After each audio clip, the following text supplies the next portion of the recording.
નમસ્કાર દર્શક મિત્રો, TV13 ગુજરાતીના ડિજિટલ પ્લેટફોર્મ પર આપનું સ્વાગત છે। દર શનિવારે અમે સરકારી નોકરીને લગતા સમાચારો આપની સમક્ષ લઈને ઉપસ્થિત થાય છે। આ વખતે હું આપની સમક્ષ 5 મુદ્દાની વાત કરવાનો છું। મહત્વના 5 મુદ્દા એટલે મહત્વની 5 પરીક્ષાને લગતા સમાચાર। સૌ પહેલાં આપણે વાત કરીશું જે ઉમેદવારોમાં ભારે ઉત્કંઠા છે એ CCEની ભરતી ક્યારે। મિત્રો, આ ભરતીમાં થોડો વિલંબ થયો છે, પરંતુ હવે બહુ સ્પષ્ટ છે કે નિયમો બની ગયા છે અને CMO કાર્યાલયની લીલી ઝંડીની રાહ જોવાઈ રહી છે। એટલે હવે એવું લાગી રહ્યું છે કે 31 જાન્યુઆરી સુધીમાં CCEની 5500 પોસ્ટની ભરતીની જાહેરાત થઈ જશે। આ જાહેરાતની સાથે સાથે વધુ 1000 પોસ્ટની પણ ભરતી પાછળથી જાહેર થશે। આ સમાચાર ખૂબ જ ઉપયોગી છે ઉમેદવારો માટે કે 5500 પોસ્ટ સિવાય વધુ બીજી 1000 પોસ્ટની ભરતી આવશે। એટલે ઉમેદવારો 500 પોસ્ટ માટે ભરતીની જાહેરાતમાં ભાગ લઈ શકશે અને ત્યારબાદ 1000 જેટલી પોસ્ટની વધુ ભરતી આવશે। બહુ ક્લિયર છે, હવે બહુ રાહ નહીં જોવી પડે। CCEની ભરતીની જાહેરાત 31 જાન્યુઆરી સુધીમાં થઈ જશે। સરકારી નોકરિયાત માટેનો બીજો મુદ્દો મહત્વનો એ છે કે પંચાયત વિભાગમાં ક્લાર્ક અને તલાટીની ભરતીની પણ આતુરતાપૂર્વક રાહ જોવાઈ રહી છે। અમે સ્પષ્ટ જણાવી દઈએ છીએ કે આ બંને પોસ્ટ માટેની ભરતી માટે 2 મહિના તમારે રાહ જોવી પડશે। એટલે કે માર્ચ અંત સુધીમાં આ ભરતીની પણ જાહેરાત થઈ જશે। 2350 પોસ્ટ ક્લાર્ક માટેની છે અને 650 પોસ્ટ તલાટી માટેની છે। આમ થઈને લગભગ 3000થી પણ વધુ પોસ્ટની ભરતીની જાહેરાત થશે, પરંતુ એમાં પણ બીજી 1000 પોસ્ટનો વધારો થાય તેવી શક્યતા છે। એટલે ઉમેદવારોને બલ્લે જેવી સ્થિતિ છે। તલાટી અને ક્લાર્ક પંચાયત વિભાગમાં 2350 ક્લાર્કની અને 650 તલાટીની અને એમાં પણ બીજી 1000 પોસ્ટ વધી શકશે, પરંતુ 2 મહિના રાહ જોવી પડશે। માર્ચના અંત સુધીમાં આ ભરતીની જાહેરાત થઈ જશે।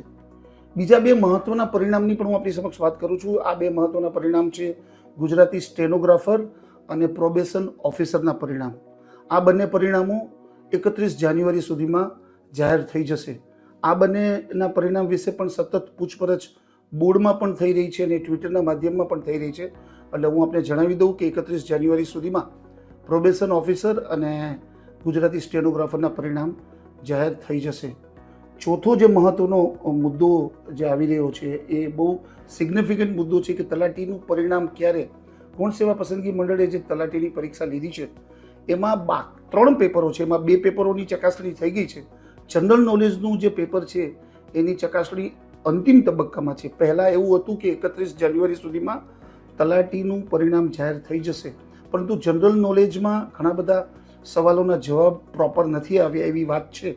એના હિસાબે થોડું ડિલે થયું છે અને એવું લાગે છે કે 2300 પોસ્ટ માટે આશરે 4000 ઉમેદવારોને પાસ કરતું પરિણામ લગભગ 7 થી 10 ફેબ્રુઆરી સુધીમાં જાહેર થઈ જશે। આ તારીખ આપ નોટ કરી લેજો। ઘણા બધા લોકો પૂછપરછ કરી રહ્યા છે અને એ સાચું છે કે તલાટીના પરિણામમાં વિલંબ થયો છે, પરંતુ હવે બહુ વિલંબ નહીં થાય।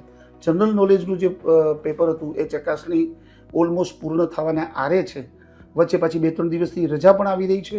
એટલે 31 જાન્યુઆરીને બદલે 7 થી 10 ફેબ્રુઆરી સુધીમાં તલાટીનું 2300 પોસ્ટ માટે આશરે 4000 ઉમેદવારોને DV માટે બોલાવવા માટેની કાર્યવાહી હાથ ધરાશે। એટલે તારીખ લખી રાખજો, 7 થી 10 ફેબ્રુઆરી સુધીમાં આ પરિણામ જાહેર થઈ જશે। અને છેલ્લે આપણે વાત કરીએ છીએ 11000થી પણ વધુ પોલીસોને જિલ્લા ફાળવણી ક્યારે।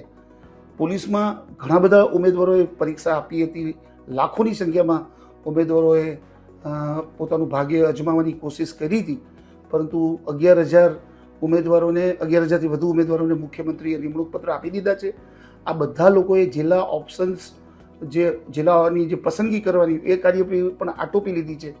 NIC એકદમ અંતિમ તબક્કામાં પહોંચી ગઈ છે અને એવું લાગે છે કે 26મી જાન્યુઆરી પછી દરેક ઉમેદવારને જિલ્લા ફાળવણી થઈ જશે। હાલમાં ગૃહમંત્રી વિદેશ પ્રવાસે એ આવી જાય ત્યારબાદ તારીખ જાહેર થઈ જશે અને લગભગ એવું મનાય છે કે 26 જાન્યુઆરી પછી 11000થી પણ વધુ પોલીસમેનોને એમના જિલ્લા ફાળવણી થઈ જશે।